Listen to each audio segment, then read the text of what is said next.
plugged in all the way, I bet. We're recording a PowerHouse show. Something weird is happening with our audio on our side, so just bear with us if you hear anything crazy. Sorry. Hey, PowerHouse people in the house. Welcome to the PowerHouse Fence Show.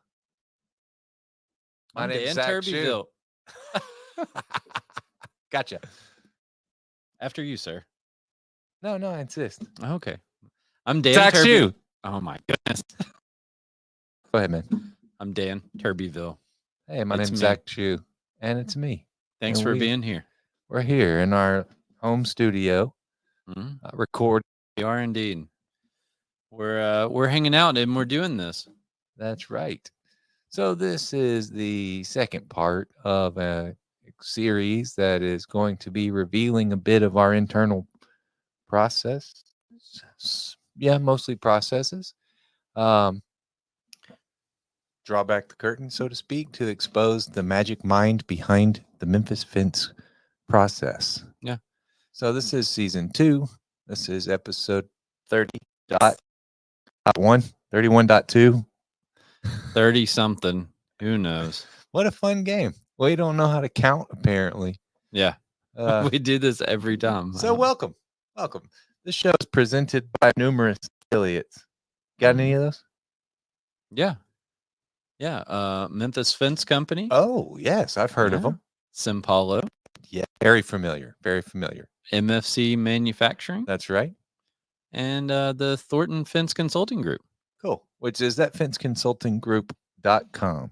www.fenceconsultinggroup.com. Fence Consulting. I think it's just Fence Consulting Group. Oh, man. That's crazy. We don't know. I'm pretty sure. I've been on there a lot. I've been using it a lot. There's a bunch of FenceConsultingGroup.com. Who knows? Good job, Zach. I can read words. I remember them. There should be a link to Tony's events, the Thornton Fence Consulting Group events, in the description, so that will get you to the website. Yeah. Cool. All right. We already said we're Zach and Dan and Zach and host and other host. Yeah. Yeah. So were you going to say something about the documents that are on there? Using them. Oh, have you? Yeah. And I guess that kind of takes us into what we've been reading. I've been still reading the 7 strategies. Mm-hmm. It's a lot of words on that book, but the 7 strategies for a fence company ownership or something, for fence professionals. Yeah, that's what it is. It's pretty cool. Yeah. And it's some of you talked about this. Some things you may know and some things not, but it sure is cool to just be willing to have a new perspective or someone else's perspective. Mm-hmm. Pretty often I'm kind of hard set in what I think I know already. Yeah. Right. As humans like to do. So, yeah, I think it's important to just kind of be a little bit open-minded and explore other possibilities or other ideas. Doesn't mean you have to change your life, but, you might find something that makes you want to. And are you still listening to Unhinged as it comes out? I have not listened to this week's episode, but yes. Cool. Good deal. And Founders Podcast, we talk about that almost every day, I think, whatever Dan listens to, and then we unpack that in some fashion. A lot of good stuff, man. I like it. Pretty cool. So, and I started reading like the life and adventures or misadventures of Socrates, which is not as drab as it sounds. Pretty exciting, kind of a fiction and history meet. I've been reading that to my 13-year-old son just for a father-son thing. Yeah, we talked about that last week. Right. So, still reading it. Same book. Yeah. Still reading it. So actually last week was just yesterday for us. So it's pretty slow going, just because I'm reading it to him and we're doing about a chapter a night. So nice. That's just how we're doing it. So how long is that? Like the chapters? Time. Oh, I don't know, 15, 20 minutes. Okay, it's like nothing. So not too bad. It takes longer to get him situated and bound and gagged than it does to read to him. Right. Right. I understand that. That's how. So our 2 kids are 2 and 6, Yeah. And so we experience that every time that it's bedtime and we have to read to them and all of that. It's like a little fight every night. Mm-hmm. So actually, there's some like really surprising exceptions where one of them will be like, I'm ready to go to bed. And you're Man, like, what? the best advice I would give myself, I'm not going to give advice, but I think the best thing I've come up with in that is just not having a plan of how it's going to go or what it's supposed to be like. Just go with it. Like if you're going to put them to bed, if you're like 8:15, I'll put them to bed. So by 9, I can watch whatever series I want to watch or read whatever book I want to read. Don't be planning on what you're going to do next. Right. Just put them to bed. When you're doing put to bed, just do put to bed. And that's kind of like my whole thing. When I'm in the iron shop and or fabrication shop working and I'm running the grinder, I'm not really thinking a whole lot about the next thing. That's just painful. Right. Yeah. I'm always thinking about the next thing. And so really it's not aggravating putting the kids to bed, right? I expect that. It's cool. We have our time and we do our thing. And whenever they're in bed, they're in bed. We do have like some times that we kind of shoot for, but we don't get too hung up on it. Now, in the mornings, trying to get out the door when it's like, hey, did you put your shoes on? Oh, I forgot. I'm busy playing with this toy or these Legos or whatever. And I'm like, you've had 30 minutes to put your shoes on. You've got one of them on and the other sock is in your pocket. Yeah, and that's all just defined by the, have to be somewhere at a specific time thing. Yeah, for sure. Yeah. Love it though. Like talking about the annoyances, quote unquote annoyances of being a parent makes me happy, which is funny. Yeah. Yeah, it's fun. And it's definitely it's an adventure all the time. Like I'm smiling in enjoyment of you telling me your struggles of having I also have a 6-year-old, so yeah, we're in there together. Cool, man. Well, let's move on to one of my favorite parts of the show, which is the Italian word of the week with Ilaria Pisoni. Hello. Welcome, Ilaria. Thanks for joining us today for our Italian lesson. Of course. The word of today is process. Processo. I knew it was going to be processo. Yeah. Processo. Okay, good job. What was the one last week? Procedure? What was it? No, was it procedure? Something. It was the same word. It was process. Yeah. Well, that's no fun. Was the same word in Italian. Well, what about progress? Progresso. Correct. Isn't that some spaghetti sauce? Oddly enough, don't buy it. I had some for breakfast. It's the strangest. Really? It is the strangest post-workout meal I've eaten to date. I'll eat some weird stuff when I come home from the gym. It's 5 a.m. Sometimes I prepare something for myself. Sometimes not. And I'm just like, I got to eat something right now. And today it was split pea soup flavored with bacon. Progresso split. The oddest is like I said, and it looked like it was like Shrek colored. That's crazy. I had swamp water. I've realized a lot of times how drastically different people's schedules are. And so as you were saying, I get home from the gym at 5 a.m. I was like, you go to the gym when I go to bed. Yeah. That's great. That's not accurate, but I do go pretty early. 4:30 would be, if I averaged it, it'd be 4:30. Yeah. A lot of times it is earlier, but I try not to like over exaggerate that. Right. It's easy to be like, yeah, I'm up at 3 going to the gym. There are some people here who do get up at like 3 a.m. I know. It's so weird. I think I wake up real early and do stuff. And then I talk to other people who work here who have like, we're here at 3. Yeah. For whatever reason. I went to bed went to sleep at 12:30.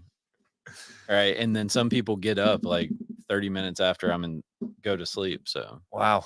All right. Anyways. All right. Let's talk about the show. What are we talking about? We got a topic. It's part 2 of Pulling Back the Curtain, the Memphis Fence Company way. Yeah. So part 1, we talked about kind of how our business is structured a little bit. And then we went through the process that we used for residential customers. That was like, our latest final revision of that process up until we kind of stopped doing residential, or we did stop doing residential. So, and you guys are going to want to talk to me? today? Is Yeah. that really? I see this in the notes, and this is the first I've heard of it. I've never been a guest on the show. Yeah. Well, today you're the special guest, Zach Shue, for the first half of the show. Yay! Save the applause for after. We'll see. Yeah. For all of you watching, their scorecards under your chairs. Feel free to wave them at any time to rank, my performance. How are we going to model this? You're going to do a quick Q&A. You're going to start. How about this? This is how we do it a lot of times is you have a thing and then you start talking and then I try to chime in and you basically just say, that's not actually how it is. Let's try the inverse of that. Yeah. Yeah. It's going to be weird. So I actually thought I would just take a nap or play on my phone while you run through this whole thing. Okay. Ready, set, go. This is specifically custom built ornamental fencing case rail. We start with raw material, build the fence, and code all in-house. Zach will take this one over because I don't really know. When someone calls out, is that how you wanted it to go? No, all right, no, cool. not at all. All right, my name's Zach Shue. I am currently the operations manager for the ornamental division at Memphis Fence Company. Have been for nearing 2 years. Well, a year and 7 months. It'll be 2 years before it's 3. So yeah. Year and 7 months. And what do we do? I guess is kind of how this looks currently. So we build custom ornamental fence. We currently we're doing commercial, kind of larger scale. One of the jobs I have going now is about 2,000 linear feet of some decorative rail to go on a retaining wall and a median at kind of a high, quote unquote, I don't know how to say this, a high profile intersection in Memphis, I guess. A busy intersection. Busy. Yeah. There's a lot of stuff going on over there. So that's what we're doing. So when you build custom ornamental fence, so you start with raw material. That's correct. Yeah. Right? So I will say we used to bring in more full sticks of material ranging from 20 to 24 feet. Now what I'm doing, one, it helps to kind of expedite the process, but it also makes it less labor intensive on my guys to bring it in pre-cut into manageable lengths. We have kind of a standard panel length that we like, and so we start there. So I bring them all cut in, pre-cut at that length, and then if they need to be shorter, depending on the spacing of the line, because each line we figure specifically for that line and subdivide so in order to make the panels equal lengths. Yeah, so if there's 100-foot length that you're putting panels in, we're not just going to go start at one end, run full panels, and then cut the last one. Right. For the most part, there are certain circumstances where we may kind of move around on that, but for the most part, we figure each line and build panels accordingly. So how that works is the material comes in. I got square tubing for pickets. I got channel for the runners, and then we use square tubing for posts. For the most part, I'm using 1x2 channel, 1/8 inch thick. I'm also using 3/4 or 1 inch tubing, which is either 16 or 14, depending on the circumstance. 3/4 only comes in 16 from the vendor. The 1 inch sometimes is 16, sometimes 14 gauge. I think I said quarter, but I meant 14 gauge. Then either the pickets will come in with either weld a finial or will mechanically press, depending on what the customer has opted for. We're doing a lot of mechanically pressed now. I've been really focusing on security, and that's been a big request lately from our customers is security. So we're doing a lot of 8-foot tall with a bent picket that's been mechanically pressed, which a little like anti-climb top on it, kind of. Not anti-climb. That's something different, right? I call it climb deterrent. Okay. Because the anti-climb is that the wire product. Mesh. Yeah, but it's also, I was gonna say it's also kind of hard to just climb a picket, but that's true. I just like to kind of differentiate the product. So I've been using the word climb deterrent, which is it's the same principle, but just a little different. So, we form the pickets, bend the pickets in-house. The channel gets punched here. We have a couple of older Piranha iron workers, 50-ton iron workers. It's basically a 50-ton press ultimately, and you can fit it with any type of tooling you want. One of which I use is a rectangular punch. The rectangular punch enables us to kind of over punch the picket just enough to allow the panels to rack if they need to rack to go downhill. So we pretty much over punch, and it's like a 16th. That 16th of air in there will allow the panel to rack if we need to in the installation process.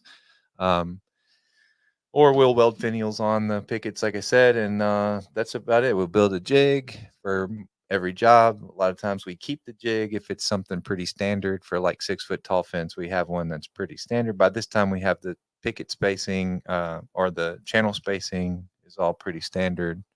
I think that's it. Then it goes from there, gets washed. We use a pretty beefy pressure washer made by the company Hotsy. And it's a heated burner fueled by diesel fuel.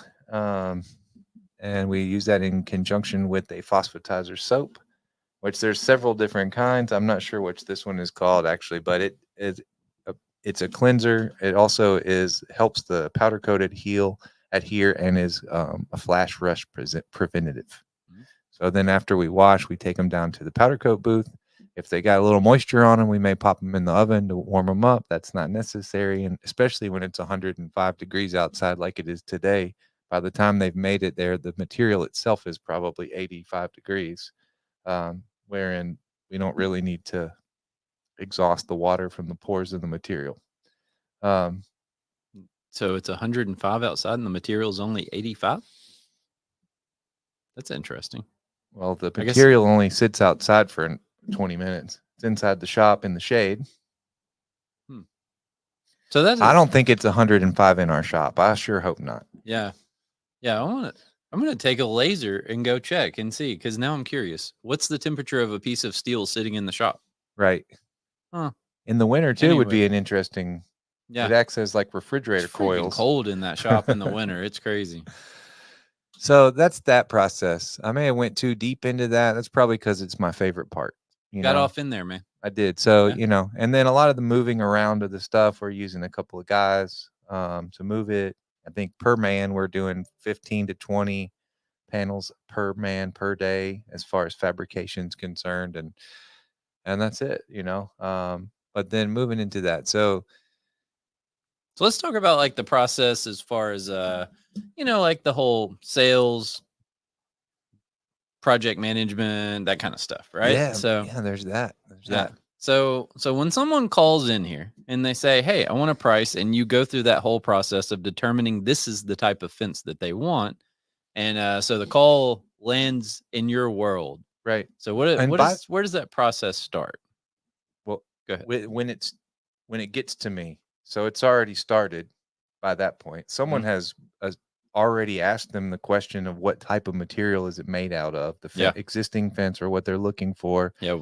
Probably designated their need and then passed the call off to me. Right. Which is pretty cool. I mean, I love that part of my team here. They do a good job of kind of fielding those calls before they get to me. I start by just, again, asking what is the purpose? What are they looking for? And, timeline is a question that'll come into play. And that's pretty much it. And then I'll get basically a rough linear footage if they know it.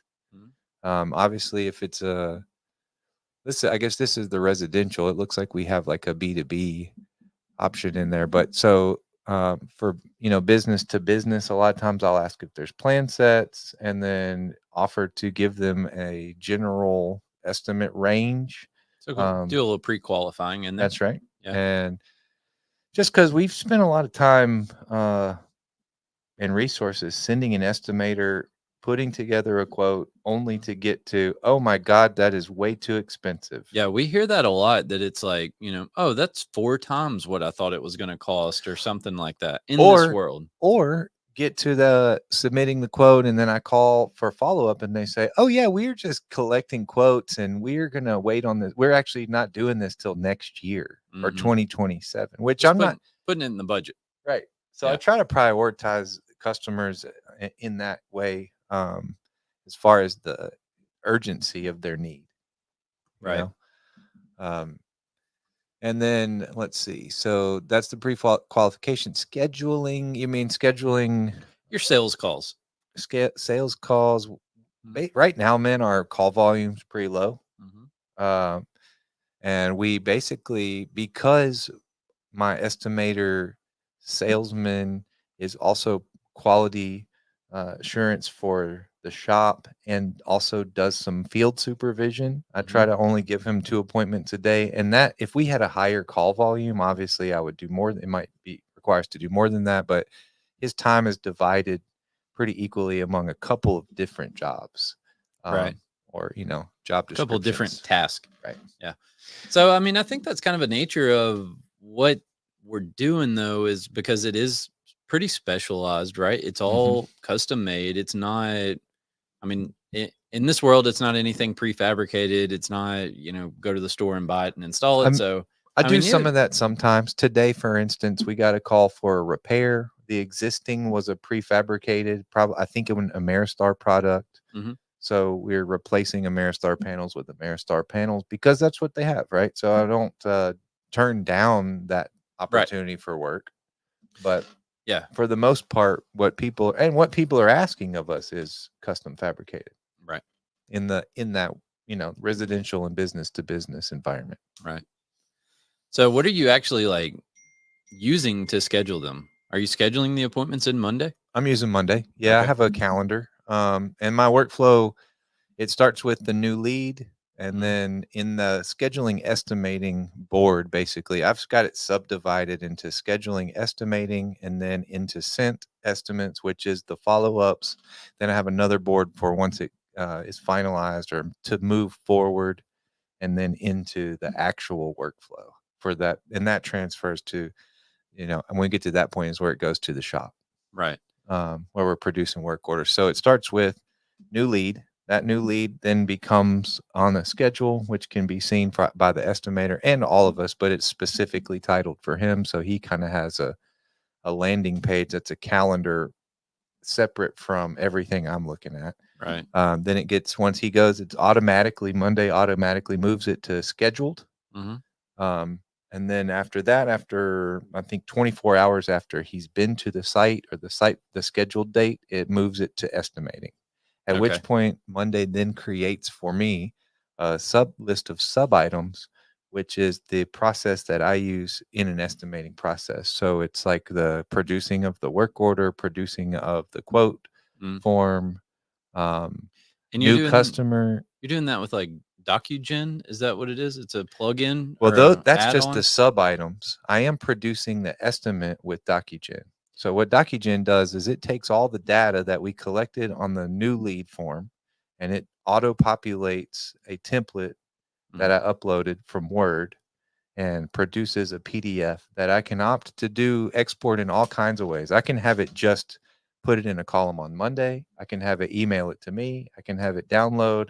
What I'm doing now is when I press the generate button, I have a preview option. So I look at it, then I have the generate button and it sends it to me, the customer, downloads it, and also stores it in a column labeled estimate on Monday. So it's taking data from what you're putting into Monday by way of forms and other things, and it's putting that into an estimate. So it's like kind of taking some steps out of creating the estimate, right? It's not doing it necessarily completely for you. You still have to do you're still entering the data in Monday, right? It's just collecting everything and putting it all in one place to make your estimate. So you don't have to enter it twice. Well, right? And because my process was enter it into Monday in the new lead. And then when I start forming an estimate or building out an estimate, I'm entering it again into a PDF.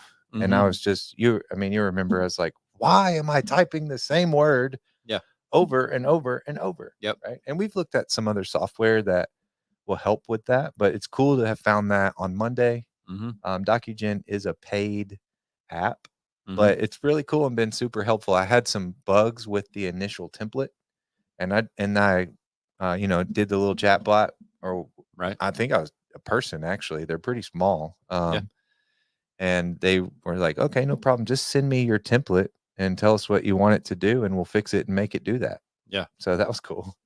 Yeah. So they've been pretty helpful in getting everything set up and getting it rolling, right? Yeah, for sure. All right. So then Andre is the guy who's going to go out and meet with the customer. And so he's got Monday on his phone, right? So he's everything that you're putting into your Monday calendar, he then has access to it on his phone, and that's what correct. he's using. Okay. That's and correct. So when he's going out and meeting with customers, all the pictures and everything that he's taken are going back into Monday, right? Yeah, currently it's not perfect, but it's working pretty good. He's taking the photos on the item, which is the customer essentially, or the prospective customer. He's taking the photos there that show up as notifications or updates is what they're called. I do get notified. I get an email every time he makes a change, so I can see that. Yeah, like no, yeah, right, whatever. No, it's just a notification. It's a Monday notification, not an email. So the other side of that, he's doing hand drawing. So Andres his process is while he's on site, he makes a rough drawing on like a legal pad. Then he comes back here and he basically hand drafts it on a piece of paper and brings me that. Yeah. So, which is something I would like to improve. Similar to, we're going to talk about like Kenny and Randy's world next. And so similar to their world where Kenny is kind of in like the early stages of transitioning to using ArcSight to draw just directly on his iPad instead of, kind of drawing twice on a piece of paper. So that's, I mean, there's still a lot of stuff that we do in our business that is kind of like old school like that. But I mean, and you kind of just have to like prioritize what are you going to try to update. You're not going to walk in here and change everything in one day. Right. So, I mean, we've just kind of been making little steps along the way to speed things up and make it more efficient and kind of make things more electronic as opposed to doing stuff on paper. So, yeah.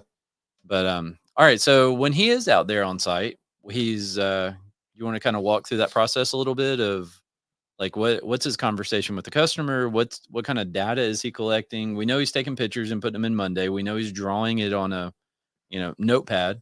Yeah, I mean, he does a little more, but ultimately he brings me that info and then I follow up with the customer just to be sure we have everything.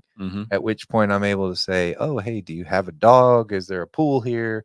For the most part, he'll draw a pool, obviously, but that's not really something that gets overlooked. But I do follow up and say, I've received all the information. I'm putting your estimate together now, just making sure that this is what Andres has collected and making sure that that's what you want before I start putting this thing together. Yeah. So kind of just go over everything with them again, just to make sure it's all right. Yeah. Yeah. And then, so as far as I talked about the estimating and delivering the estimates, for residential and business to business, I use DocuGen. If it's a, kind of a larger project to a contractor, I'll make a formal proposal in the form of a PDF, which is a little bit different. I'm not using DocuGen for that currently, but I have ambitions to use DocuGen in the same way that I'm using it for just make a secondary template that looks more like a proposal. And so you're doing the math in Excel, like you have Excel spreadsheets that you're plugging all that how stuff am I? into. Yes, right. How am I preparing the estimate? I built basically a cost of goods sold times a multiplier spreadsheet. Wherein before I was running one that you had made that kind of just did everything for me. I'd just put linear footage in and it would just bloop out a number. Right.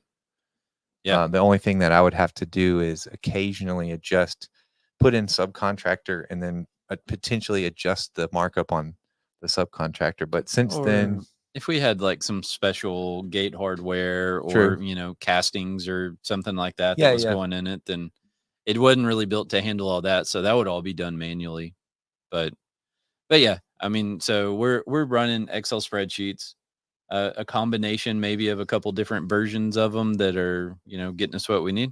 Yeah, and basically I took like what I'd learned from the template that you issued me and was like, oh, I kind of see how you worked this. And then I pretty much whatever I've gotten from you, it's of how you've done a thing, I try to implement that. So at least my process is similar. The way it's set up is similar. So within the organization, if somebody were to come in, start using my stuff without my assistance, then you could potentially still, or someone could potentially still instruct them because it's not some random version of our style. I styled it after yours, colored it like yours, modeled it after yours. So Yeah, so I'm not trying to kiss your butt.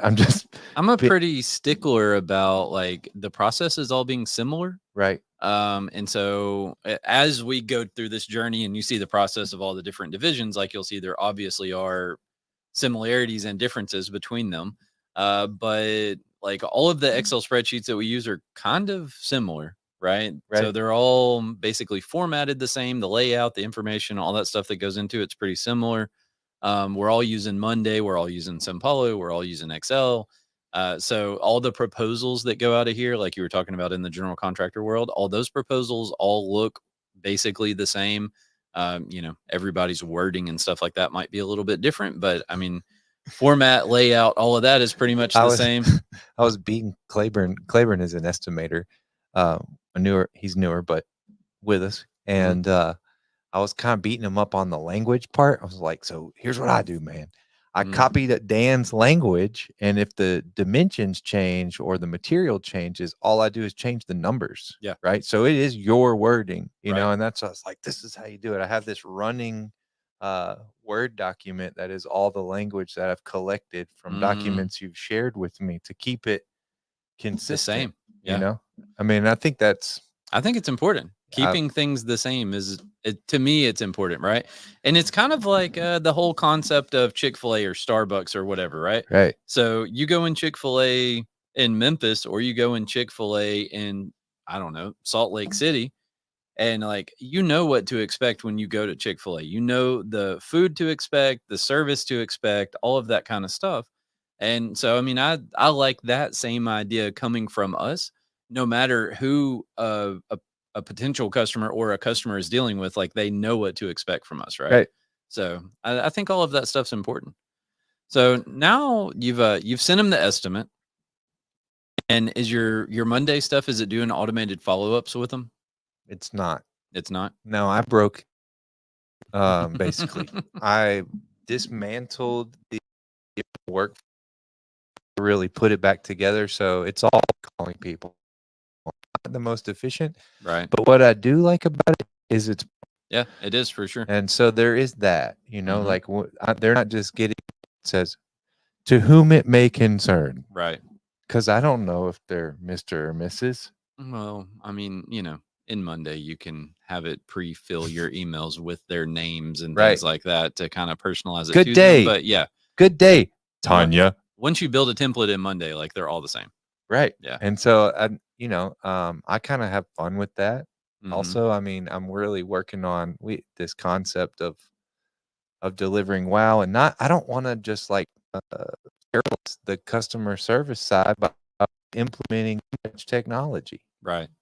And that's kind of what this is, a whole rant. I shouldn't go down there.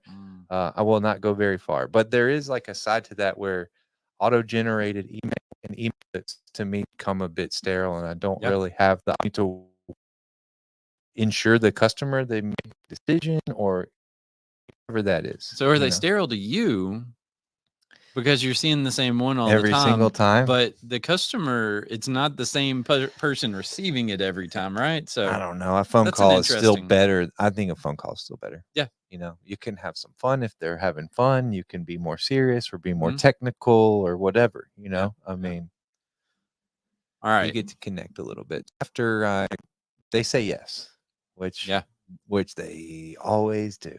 They sometimes do, right? Which is where we're headed ultimately, right? I mean, that's the plan here. So the steps to move forward is I'll produce, it depends on the style, but there's 2 different versions of contract. For the proposal, it sometimes, depending on the situation, they will issue a contract. If not, we have one that we issue internally.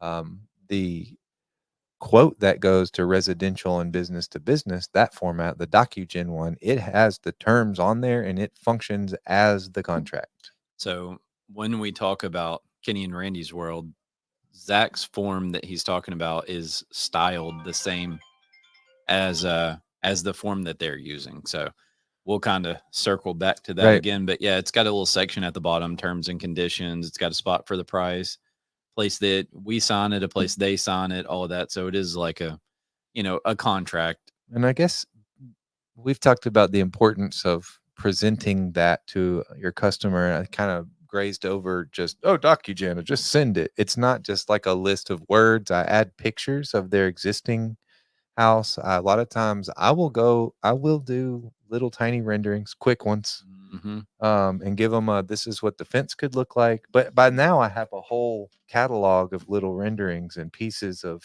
submittals where I can just copy and paste one that exists. Right. On the last episode, we talked about how I like, I like visuals. And so that's what I try to provide. But I also do a really long scope of work. That's like, this is the process. And that came by way of customers asking me for more information. Right. Because I found that saying 2-inch post, 2x1 channel runner, 3/4 picket didn't say a lot to a lot of people. Well, and it's hard, right? I mean, even earlier, as you were sitting here talking about like the whole fabrication process and everything, I mean, if you don't really know what that is, it's hard to kind of take words and make them mean a thing in your mind, right? Right. No, I'm with that. Yeah, we should do like a show and tell. Yeah, for sure. That would be helpful for me. Like when I try to do like process videos, I sometimes I put them in the wrong order because I have no idea what's going on. I'm getting better though. Yeah. We have that clunky PowerPoint I made to send to the Fiverr who made the MFC manufacturing video. Oh gosh, that video. The video is bogus, but I think my PowerPoint was better than the video. It's like pictures of people actually performing work. Yeah, that wasn't. So Fiverr, normally stuff turns out pretty decent, but this one was kind of a bust. If you want to check it out, mfcmfg.com, and you can see the video on there. So let us know what you think. I like it. I think it looks cool, but as far as like the process goes, it's not the process. You know? I mean, it's a neat little animation thing, but it's not. I'm just particular, right? And I don't really like it, to be honest with you. So I think it definitely could be better. But anyways, cool. So moving on to contract drawings, and drawings means whether that's for the customer, if it's a submittal, or whether it's for the shop. I go ahead and do shop drawings.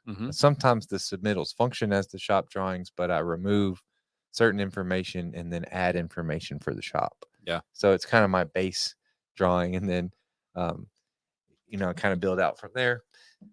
If it's something, it depends, man. I use CAD sometimes.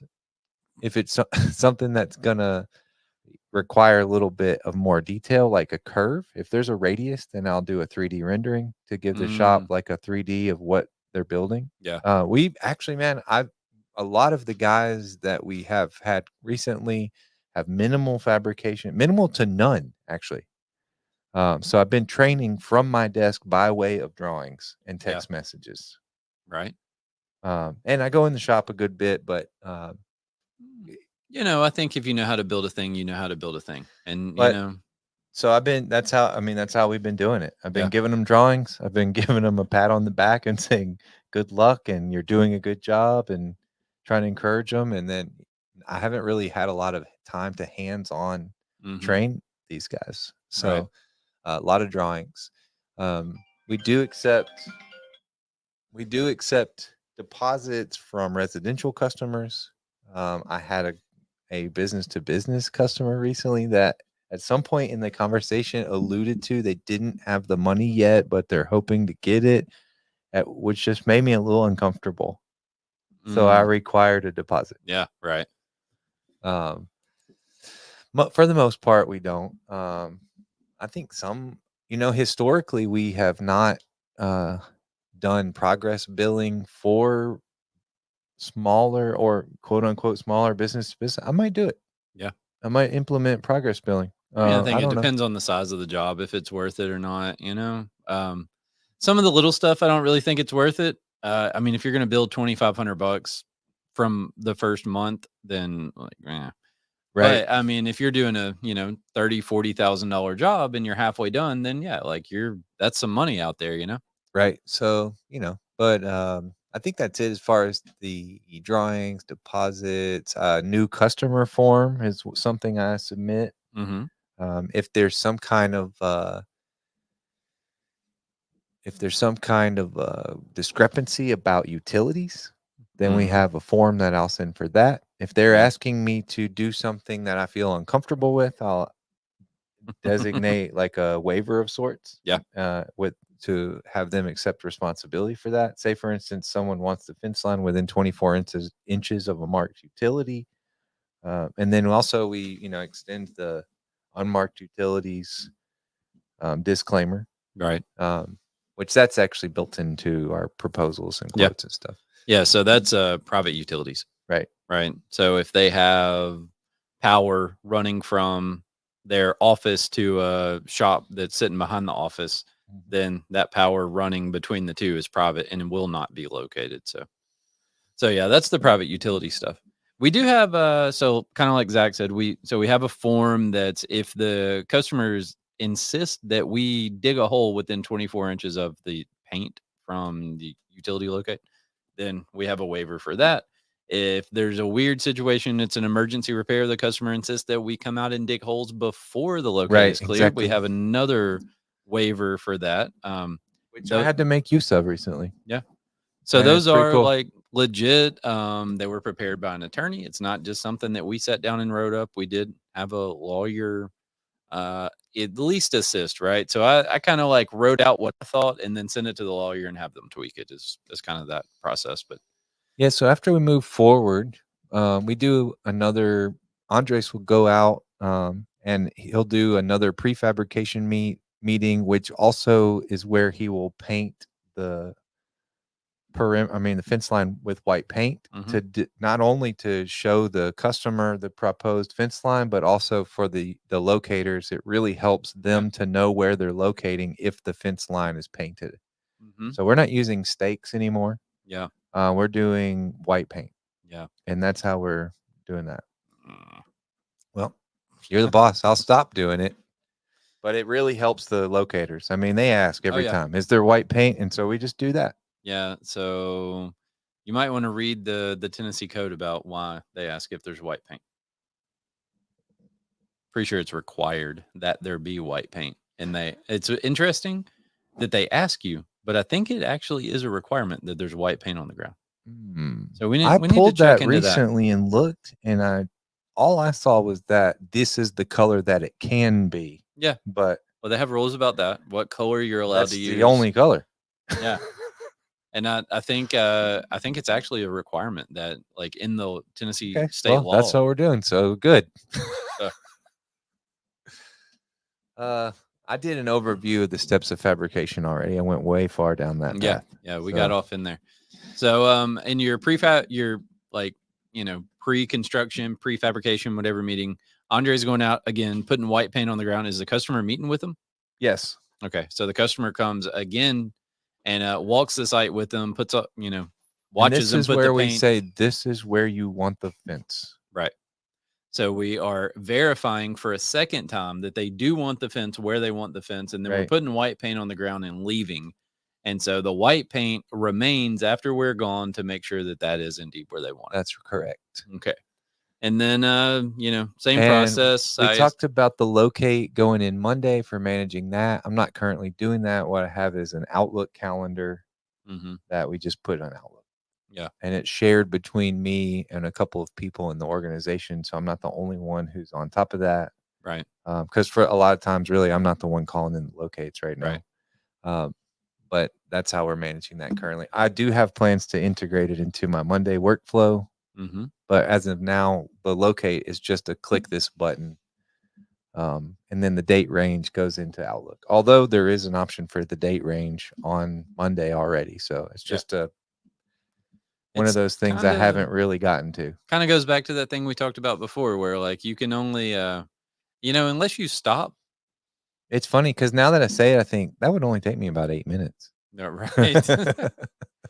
I mean, but unless you just stop and, kind of like revamp the process or go through the whole process again, we just kind of constantly make little changes and little improvements and tweaks and stuff like that over time. Yeah. And that's kind of why I said my Monday flow is broken because I disassembled it to accommodate myself as a test. And it's worked well enough to start using it, but I never quite reassembled it. So it works for you, but it's pretty messy. Sounds like. It's tidy, just not all of the parts that needs are there. Okay. So it's pretty clean. And the other cool part about it is it's not rainbow. It's all branded. Yeah. It's gray and blue and dark blue. Right. Yeah, I know you said something about that the other day. So, which is important to me. I like the colorful, that's fun or whatever, but I was like, if we're going to make a board that's our workflow, then why not brand it? I don't know. It kind of so I wasn't really like, I don't know. This is completely random, but I think we need to standardize the color scheme in Monday. I like that. So in fact, what I want to do is I started at one point and never finished, as a lot of things happen to go. But I started building a workflow in Monday with the intention of using it as a standard workflow for all the different We've departments. talked about this at great length. But so then other things have come up that have required attention that are more pressing. Yep. And it's the same thing. Like we are actively running a fence company, not necessarily trying to late, it's been policies. Yeah. There've been a few policies that we've had to kind of reinvent or relook at. Oh, that uniform policy, man, that thing is like chewing at me. Dude, me too. After we saw the pirate walking by. Right. So I said, yeah, no, we need to get that done. Right. So steps of installation, we basically start fabricating pretty close to as soon as we get the job. I order the material pre-cut, and like I said, we start doing some assembly. We already know the measurements because we painted it and laid it out 3 times already, but what we set posts first. Yeah. And that's become the process. We used to flag panels, but the installer's preference currently is setting posts. Yeah. And so that's kind of how we do it. If I hire a subcontractor and they want them flagged, then I'll flag them. So we kind of flagged means that one of the posts would be welded to the panel. So it would be an assembly, a panel with a post welded on one side of it. So we kind of, like Zach said, we just basically do that according to the installer's preference. If I know I'm thinking of one subcontractor in particular that prefers them flagged. And so we'll do that for him. And so when it's for him, that's how I do it. Yeah. And I start by setting all the posts. It depends on the situation, whether we do gate posts or line posts first. I don't really have like a preference, although I was just thinking about the ordering of installing the fence first, building and installing fence first versus the gates. We always save the gates for last, which is weird because you should install the gates first and then make the fence match to the gate. Exactly. Because what happens is we were like, oh, we need to adjust the 2 panels next to the gates to make it all tie in. That are already now welded. We don't weld them. We tack them. Oh, okay. We tack them. So, I don't know. That would make a lot of sense. I guess the main reason is that a lot of the stuff we're doing has automation on it. And if I put the gate in and had them automate prior to putting the fence in, then there's a bunch of junk going on. Or the gates are up manual for months or a month or 2 months before the automation is on. And that makes for a weird thing if you have a manual gate with no sort of latch on it, swinging wildly in the wind. So the interesting part of this is the alternative is they have no gate. Right, because they don't have a fence either. Right. But I mean, putting in a gate that's manual and like staking it open or something, is that really worse than them having no gate? Right. I don't know why that's how we've always done it, I guess. Isn't that weird? I'm not sure. We've done a lot of different ways. You're right. That's true. So, but the thing is that I actually am doing it the same way currently each time. I'm not mixing it up.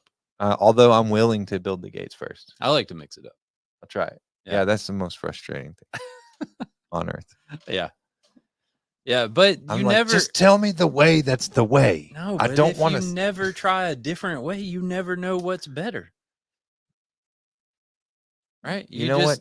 Sometimes I just go, I get someone to bring me a basket at the grocery store to the back of the store. Well, there's not an option when you go to the grocery store. I don't even care. I don't even buy seafood, but I start in the seafood department just to mix it up. You never know. Right. I sometimes go to the grocery store and go get groceries and then go, oh man, now I need a basket, and then go back and get the basket. Wow. Yeah.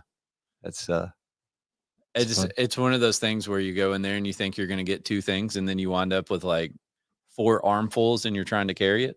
Yeah, you got your shirt with it all stuffed in there. Exactly. Never done that. Yeah. So, all right. So you now go through the installation process. We go out, we put in fence, we dig holes, put in post, put in panels. We do dig holes. We set posts. We weld in the panels. The panels get tacked mostly for the most part. We tack them all in first, then we go back, weld them all out. They get wire brush, they get primer, they get black paint, they get a UV protectant clear coat on top at the weld joints. The panels were powder coated prior, so the only real touch up should be, in theory, the welds. Yeah. And where they've been welded in. The caps, we cut the posts off. We use construction adhesive to put the caps on the posts, so that we don't damage the finish any more than we have to. And it stinking works. It does. I don't know if you've ever tried to stick weld a cast iron. That's how we used to do it. Post cap on. That does not work well. That's how we used to do it. And then we'd wind up with like streaks running down the post from welding and burning the coating up and all that. Trying to overhead weld cast iron to steel is not good. Yeah. It's not a good process. Yeah. So we swapped. See, we changed it and now it's better. Yep. Right? We were doing 2-inch line posts for all of the ornamental fence at some point in my career here. I think I said, hey, man, these 2-inch posts are just not cutting it. The fence is still waving in the wind. So we switched to 2.5s. So you know the reason. Actually, I told you to. Is because we don't have to grind it. Right. There you go. So you put a 2-inch post and a 2-inch channel together. 2 birds with one stone. Yeah. And now we're using 3-inch gate posts. Yeah. Because a 4-foot walk gate on a 2.5 was still a little. And I just kind of like the whole. I like the. I don't know what to say. So I'm just. I call it dimension. Yeah. There you go. Because we're essentially working. When you look at a fence, you will look at it from one view, an elevation view, if you will, which is ultimately flat.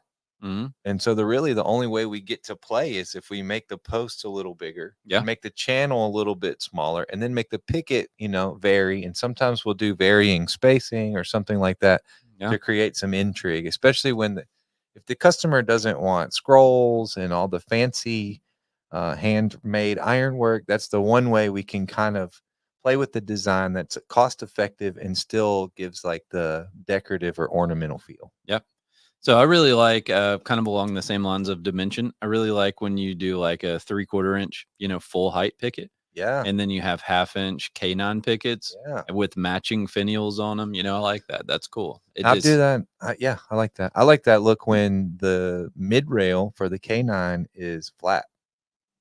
So the 1/2-inch picket, it's alternating in there, but there's no finial. And I think that's pretty cool. And what I do, I've had people ask for kick plates. Yeah. And then they're like, oh, it's a little expensive. And so I'm like, oh, here's an alternative that is going to give you a heavier, it's more weighted at the bottom. You can see through it less, keeps the dog in, still accomplishes that, but you don't have to do all the kick plate, which requires making a band to dress it and all that stuff. Yeah. We're soon going to experience that.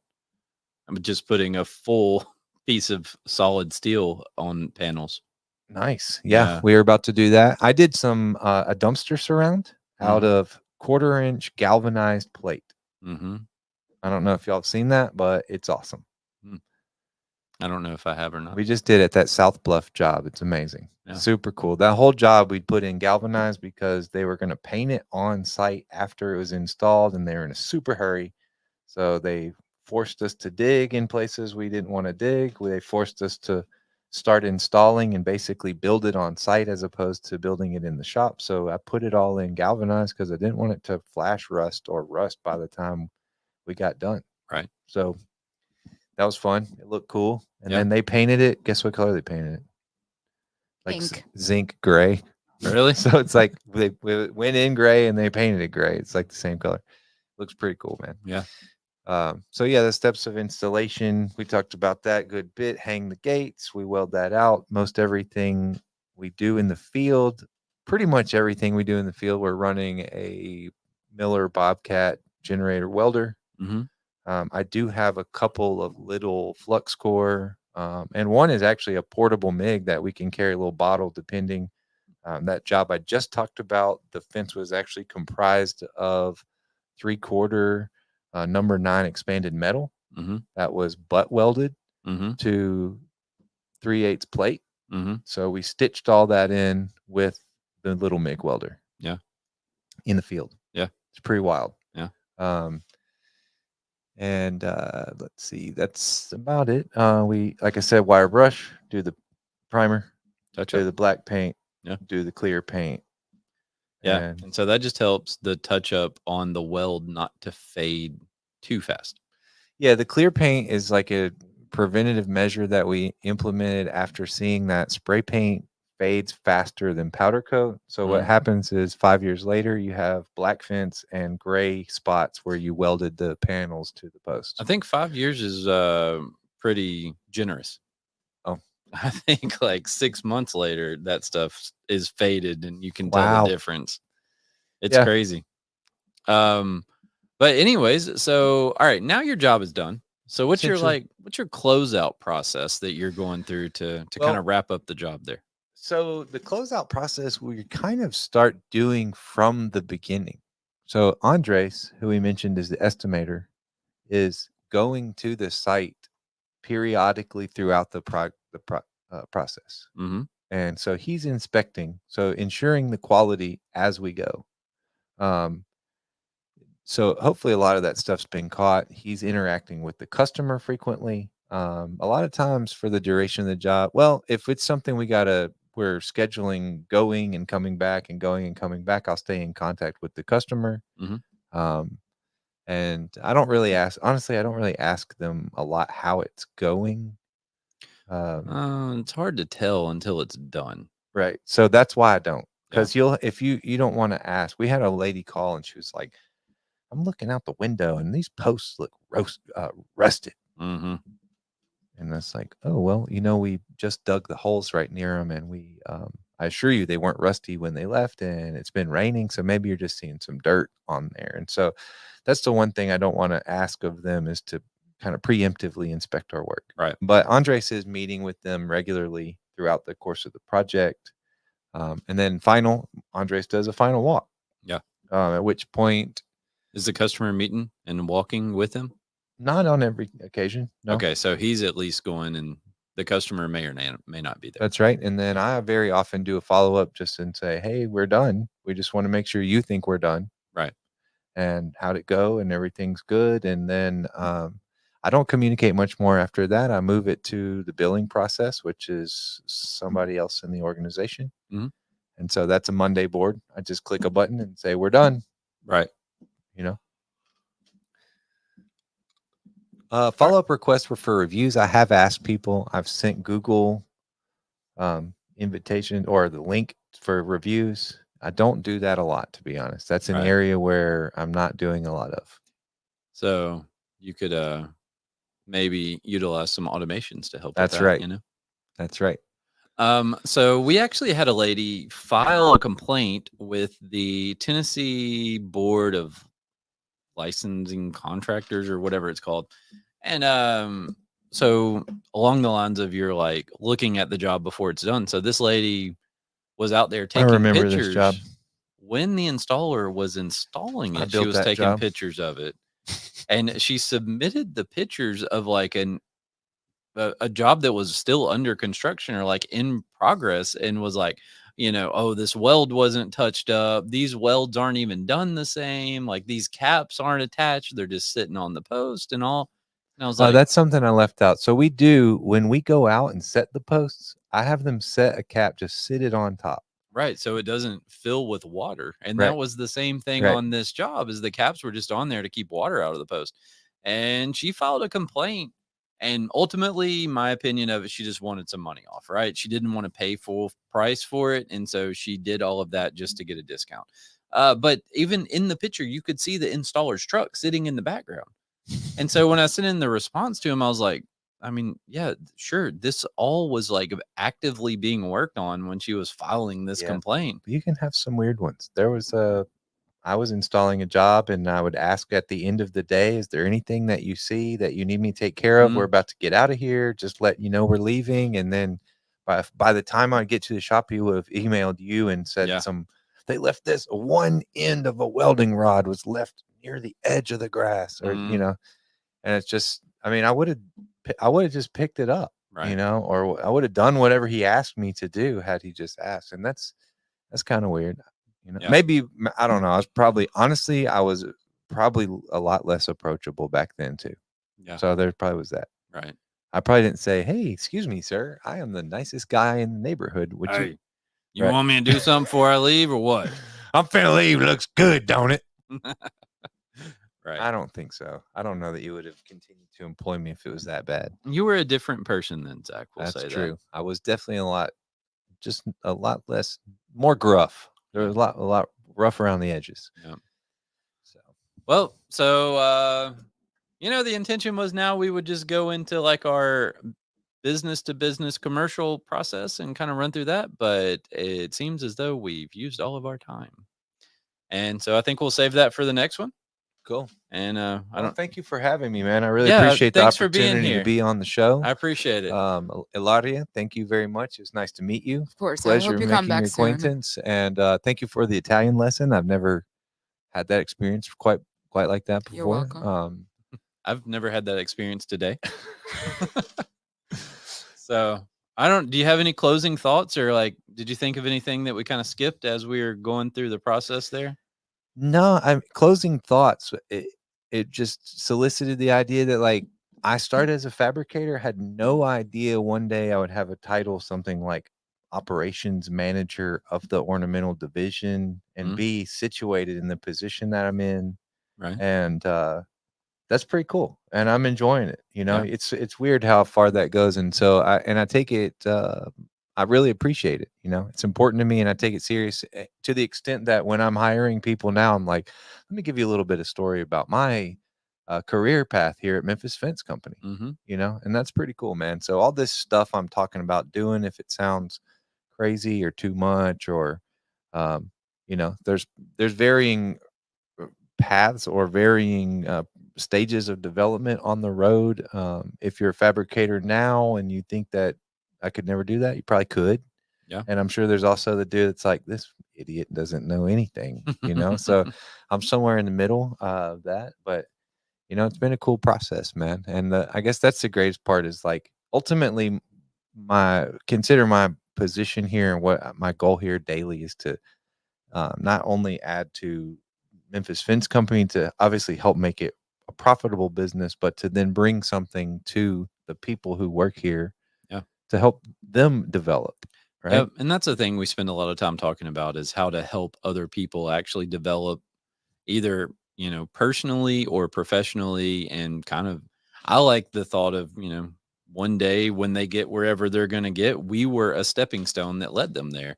And we helped to elevate them to that position or that place in their life where they could hold that position. Yeah. I mean, I can start with, this guy's doing this and I don't like this employee's attitude about this. And then it quickly goes to, like, what is my responsibility in that? What can I use? What can I offer him to better help him do his job? And that's where I go before I get down to, like, we got to let him go. I try really stinking hard to not have to let someone go. Well, we had that situation a couple days ago where, the incident with the car sitting out here and all that stuff. And I think that was kind of the reaction, was like, oh, he screwed up. He did this, he did that. I was like, well, what did we do? Right. And then what can we do? I mean, obviously, if the incident happens and it's not something severe enough for immediate termination, then what do we do to build that guy back up from you got to move past that being quote unquote infraction or whatever, right? And the damaging that does to, like, their morale and all that. People mess up, we're all human. We all make mistakes. And so somehow we have to equip the people with what they need to move on and develop and to grow. Sure. So good. On that note, I think that's a great one to end on. So, all right, well, let's do it, man. And next time we'll continue the journey through our processes, and we'll take a look at what Kenny and Randy do in our business to business commercial world. Good luck, everybody, on your journey, whatever you're doing. Hopefully you're continuing to grow professionally and personally, so that everybody can be happy and prosperous. Yes, that's right. Yeah. Cool. Thank you.